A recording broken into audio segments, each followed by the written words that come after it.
Estou vendo um negócio aqui impressionante, cara. O pessoal do GE repercutiu aqui uma entrevista do José Boto para o jornal espanhol AS. Aí tem uma frase dele, é surreal isso, gente, presta atenção.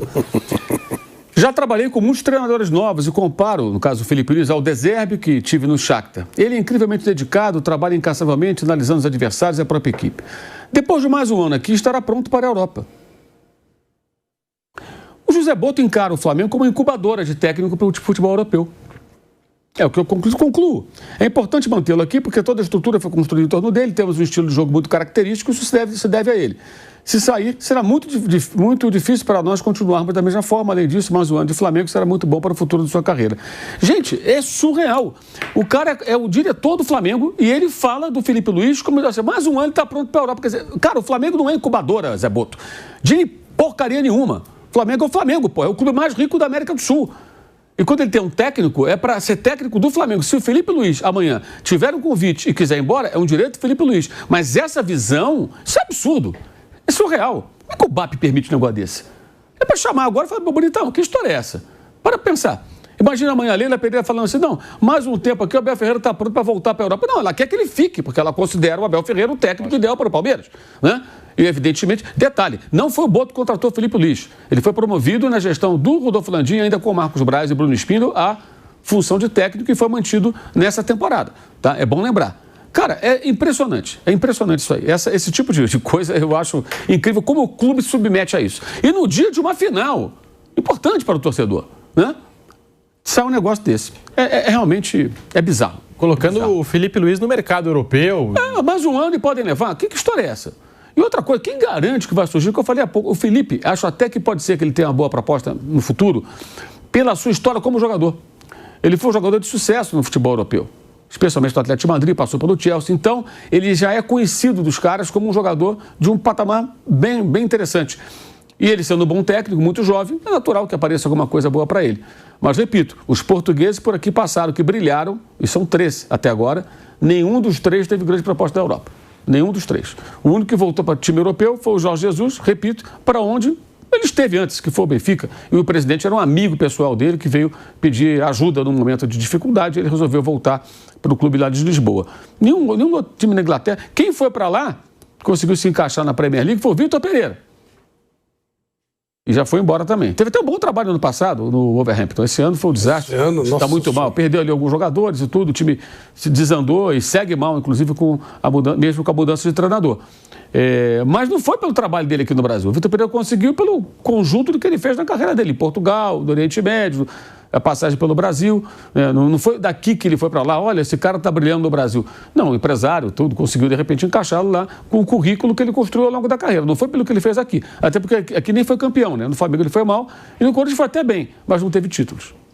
Flávio Prado tá aí, o Boto que deveria representar os interesses do Flamengo e é de interesse do Flamengo a continuidade, a permanência do Felipe Luís, está aí colocando o Felipe Luís à disposição no mercado europeu, né? Colocando o Felipe Luís como um candidato a um clube europeu. E não é do interesse do Flamengo perder o Felipe Luís.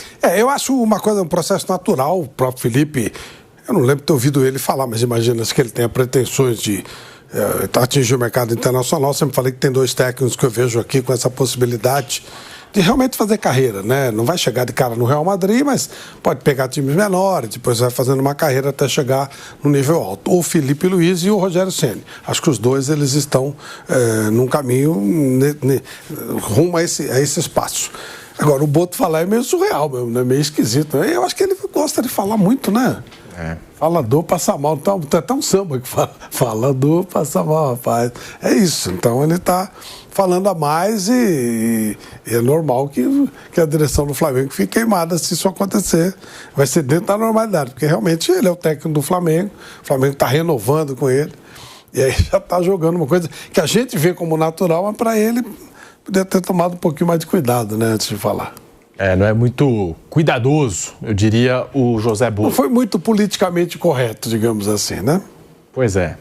Ele coloca o Flamengo num patamar abaixo. Sim. Então, se, por exemplo, aparecer um Real Betis da vida, ele tem que... O Betis é maior que o Flamengo? Um Elche, um Eibar, um Almeria... Eu vou falando do Betis, que é um time que ainda disputou em final europeia e tudo. Não é maior que o Flamengo. E é o que pode pleitear. Não vai para o Barcelona, não vai para o Real Madrid. Dificilmente vai para um time desse calibre. Então, assim, um time médio europeu não é maior hoje que o Flamengo, que o Palmeiras. Não é maior. E outra coisa, lá você vai disputar para não cair, para ficar em oitavo, de repente pegar uma Conference League. Olha que emocionante ir para a Conference League. O cara que disputa os grandes títulos.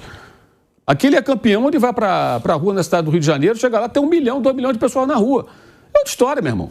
Tem como comparar um clube brasileiro grande, um clube argentino grande, um Boca, um River, um Flamengo, um Corinthians, um Palmeiras, em boa situação financeira, não é menor que um clube europeu, mediano. É menor do que os grandes, é claro. Aqueles maiores que têm os grandes elencos. A menos que seja uma ideia de fazer carreira, né? Começa um clube menor. Exatamente. Eu vou morar na Europa, eu quero viver na Europa. Tal, é o que ele deve fazer em algum momento. Agora, o diretor tem que lutar para o cara ficar. Se o cara é tão bom, ele elogia aqui, rasga elogios, né? Trabalha para o clube. Quer dizer, é um discurso absurdo. É surreal, mas está dando entrevista para a Europa. Quem tinha que falar é o seguinte, não, a gente quer que ele fique aqui. Você acha que ele está pronto? Não, a gente quer que ele fique aqui o maior tempo possível.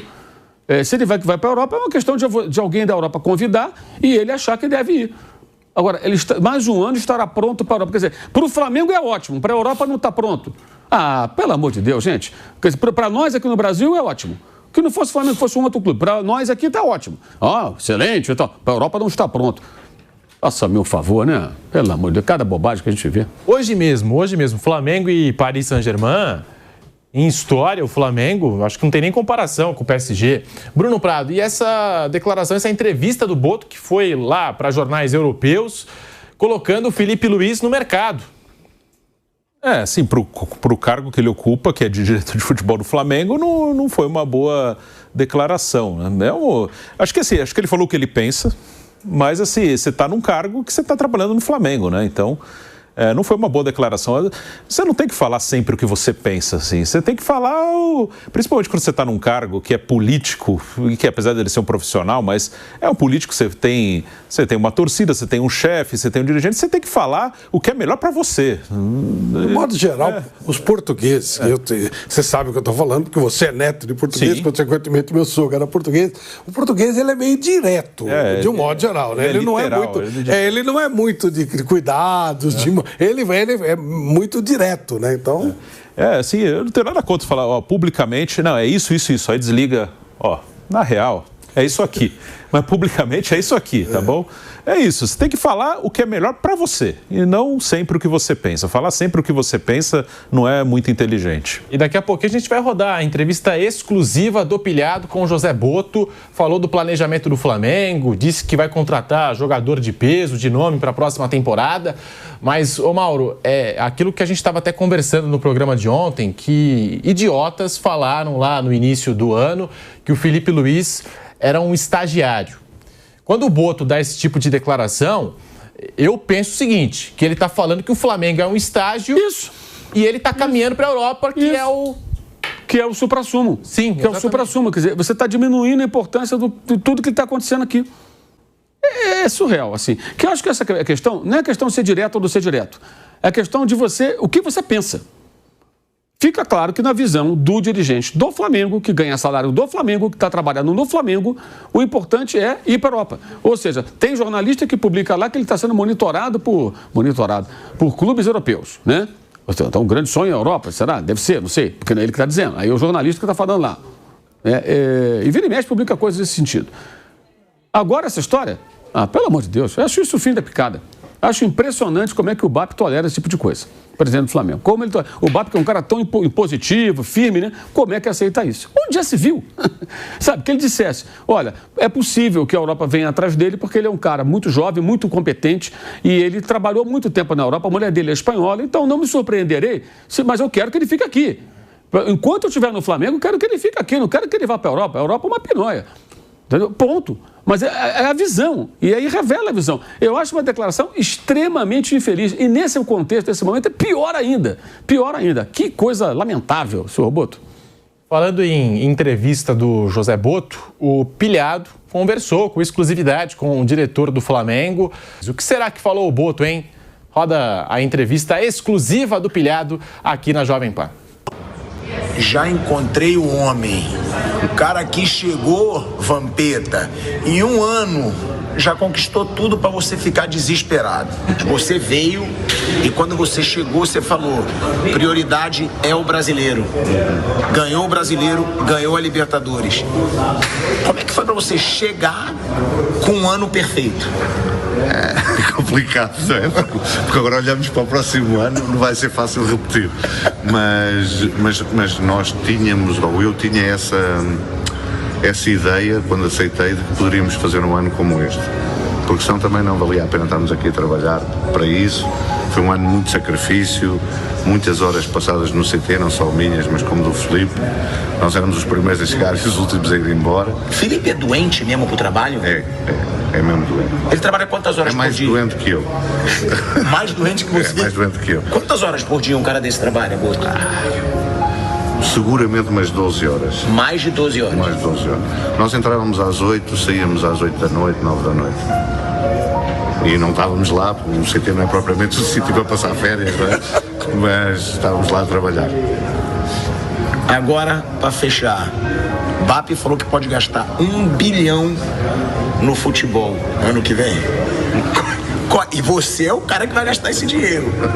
Quais são as prioridades? Eu não vou te perguntar nome, não. Prioridade do Flamengo para o ano que vem, posições. Não, temos algumas que são mais do que evidentes, não é? O caso do goleiro, porque temos que buscar um goleiro. Um zagueiro também. E depois vamos ver também o que é que o mercado nos dá, porque é muito também importante. Às vezes surgem oportunidades que nós não estamos à espera e temos que as aproveitar, e ter esse dinheiro para gastar ajuda a fazer isso.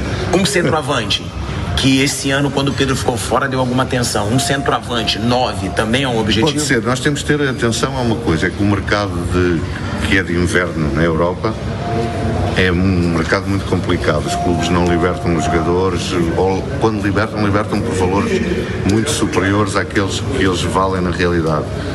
Por isso, normalmente a janela mais forte é a do meio do ano. E temos que ter esse cuidado de ver o que é que há, o que é que não há, para também não andarmos a gastar à toa. Então, se o torcedor espera um centroavante de peso, a maior tendência é para o meio do ano? Pode ser para o meio do ano. Se conseguirmos agora algum, vamos de certeza por ele. Aí você vê como o trabalho do Boto no mercado não é muito diferente do que se fazia antes. Uma das críticas que a gestão anterior recebia era que contratava jogador no meio da temporada, quando vinha da Europa. É uma obviedade, porque a janela, de verdade, é a janela do meio do ano, entre uma e outra temporada europeia, né?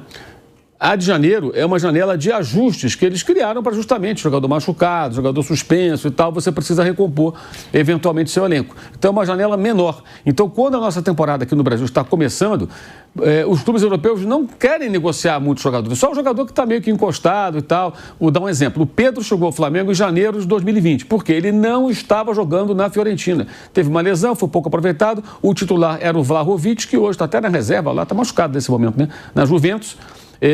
Então, o Flamengo conseguiu trazê-lo. Geralmente você consegue no meio do ano. Já o Filipe Luiz, o Rafinha, o Flamengo teve que esperar o meio do ano de 2019, lembra? Para eles chegarem. O Gerson, quando veio naquela ocasião ainda da Roma. Então, até nisso é semelhante, porque não tem como lutar contra isso. É igualzinho, é igualzinho. E as posições são óbvias, né? Goleiro, o Matheus Cunha está se transferindo para o Cruzeiro, o Flamengo tem que contratar um goleiro reserva. O centroavante, que faltou nessa temporada, é um erro da atual gestão, não trouxe um centroavante para o Flamengo, não contratou, então o Flamengo ficou improvisando o jogador com a lesão do Pedro, só tinha o Pedro. O outro que contrataram, que era o Juninho, está indo para o futebol mexicano, para o Pumas, pelo mesmo valor que foi comprado, 5 milhões de dólares, de euros, né? Ou seja, não gerou lucro, não gerou nada praticamente, até fez alguns gols importantes e tal, mas não foi aproveitado. Que é o outro erro, contrataram um cara para ser o centroavante reserva, e o cara não servia, não foi utilizado, né? E a outra função, que o Flamengo precisa de zagueiro, que também foi outra falha dessa temporada. Gente, deu certo, o Flamengo ganhou. Alguém vai dizer, Mauro, você está sendo chato, mas é fato, estamos fazendo aqui uma análise. O Flamengo venceu, mas não tinha reserva para a zaga, os garotos que ficaram lá para assumir não estavam prontos, o João Vitor até quase se queimou o menino, o centroavante do Flamengo não tem, fica improvisando o jogador, e goleiro. Que o reserva do Rossi era o Matheus Cunha, que lá atrás a torcida já não confiava nele, por motivos mais do que óbvios, como as falhas que ele cometeu, como na final da Copa do Brasil 2023 contra o São Paulo. O gol decisivo que deu o título ao São Paulo foi a falha dele. Aí só contra o São Paulo no Morumbi, depois de meses, o São Paulo colocou o Rossi para jogar e o Rossi é o titular absoluto. Mas não tem sombra. Então, essas contratações já deveriam ter sido feitas nesse ano e vão ser feitas agora. E deve ser aqui no mercado brasileiro, evidentemente, porque lá fora você vai ter muita dificuldade. Só surgiu alguma oportunidade, mas é mais difícil você trazer jogadores, porque nesse momento a temporada europeia está no meio e os clubes da Europa só liberam jogador que não está sendo aproveitado. Só se você encontrar um goleiro que não está jogando, um centroavante que está lá encostado que não joga, que possa ser útil por aqui, como aconteceu com o Pedro lá em 2020. Mas é mais difícil encontrar jogadores assim. Isso deixa bem evidente que não tem muita diferença, gente, a gestão do futebol antes e depois. A diferença é o Felipe Luiz. Inclusive em declarações. O Braz gosta de falar, dizer que o Boto é igualzinho. A diferença é que o português e o outro é brasileiro. Eu não vejo muita diferença, sinceramente, não tem grande diferença nisso. Pode sim, está havendo diferença na estruturação da base, alguns profissionais contratados, coisas que a gente vai perceber mais adiante. Que ele pode ter feito coisas interessantes lá dentro, não duvido. Mas em alguns aspectos, especialmente o mercado da bola, aí, o famoso mercado da bola, acho que o Flamengo está muito parecido com aquilo que era antes. Bruno Prado está aí. Ouvimos José Boto com exclusividade aqui no microfone da Jovem Pan, falando sobre as prioridades do Flamengo no mercado da bola, e eu concordo com o Mauro nesse sentido. O Marcos Braz, que não se sabe se vai permanecer no Remo, eu vi uma informação até de bastidor dizendo que o discurso lá não está muito alinhado entre ele e o presidente do Remo, embora tenha conquistado esse acesso que foi maravilhoso, né, para o Remo, e é muito bom ver o Remo novamente na primeira divisão, time com muita torcida, muita tradição, e parece até que o Braz não vai ficar lá. E o Boto tem um estilo parecido, estilo muito midiático, né? E agora a gente acompanhou ele nessa entrevista com o nosso pilhado, sensacional entrevista que o nosso pilhado arrumou lá com o José Boto. O Boto, ele gosta mesmo de falar, de dar entrevista. Esse cargo de diretor de futebol, seja estatutário ou profissional, eu acho que aqui no Brasil ele acaba não tendo realmente muita diferença de um para o outro, pelo sistema que é o futebol brasileiro aqui. O futebol brasileiro é muito político. E mesmo quando não é mais um sistema político, quando é SAF, quando tem um dono, aqui é muito difícil que o presidente ou o dono, né, já que agora temos times que têm donos, ele fique fora dos holofotes. É muito difícil. O cara fala, eu estou contratando um diretor, eu não sei nada de futebol, eu sou o presidente do clube, eu não sou um especialista no futebol, que o especialista é o meu diretor, ele que vai tocar o futebol. Isso não acontece aqui no Brasil, nem com o dono, nem com o presidente.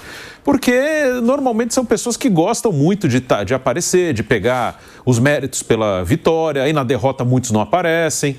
Então, esse cargo, ele acaba sendo assim, tudo muito parecido. É um cara que vai lá e negocia, conversa. E claro, o treinador, dependendo também de quem é o treinador, do peso que o treinador tem no clube, o treinador meio que acaba sendo esse diretor de futebol.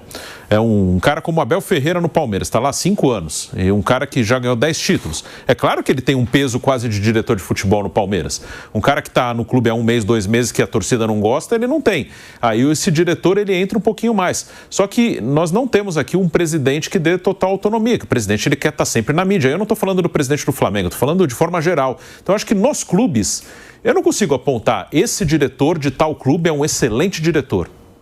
Não, acho que eles são mais uns caras que fazem o contato, que fazem a parte burocrática. Podem, claro, dar uma sugestão de contratação ou outra, mas eu vejo mais uma coisa, o técnico, se tem moral montando o elenco, esse diretor junto, claro, ele participa, seja lá quem for, de estatutário ou profissional, e ele faz a operação. É basicamente isso. Acho que aqui no Brasil eu não consigo apontar um diretor muito acima dos outros, mesmo alguns que foram treinadores ou que foram jogadores, enfim, acho que é tudo muito parecido pela maneira como os times são administrados. O Abel Ferreira no Palmeiras é um exemplo. Tem a chave ali do futebol, do vestiário. Quando o técnico é grande no clube, ele acaba virando o diretor de futebol. Um outro exemplo, acho que é o Renato Gaúcho, nas passagens que teve no Grêmio. Sim. Tanto que depois que o Renato sai, o Grêmio acaba sendo rebaixado. É até jogador que tem essa função às vezes. O Rogério Ceni no São Paulo cansava de indicar o jogador e era contratado. Quando ele jogava, ele era... Os próprios jogadores falam isso. O Souza, por exemplo, o Aloysio fala que o Aloysio também. O Rogério falou para ele no campo, no final, acho que um jogo com o Atlético Paranaense, vou te levar para São Paulo. O que pode ser o caso hoje do Neymar no Santos. Sim, acho que ele tem também tem força, influência, uma representatividade enorme. Claro que tem. O Santos não contrataria alguém que o Neymar não gosta. Claro. Pelo menos poder de veto ele tem. E não teria, imagino, um interesse direto de gastar o que pode gastar com o Gabigol se não fosse por interferência do Neymar. É o que a gente imagina. Sim. E essa entrevista do Boto, Flávio, o que você achou do Boto, conversando com o nosso pilhado aqui na Jovem Pan? Bom, o que me chamou a atenção foi o número colocado pelo pilhado e que o Boto não disse nada em contrário, de gastar R$1 milhão em contratações. Superaria aquilo que o Palmeiras gastou esse ano, né, os 700 milhões, e não dá nem para dizer que o Palmeiras já tem um time definido, montado. O Palmeiras não conseguiu ganhar, claro, não contratou com 700 milhões o elenco para um ano.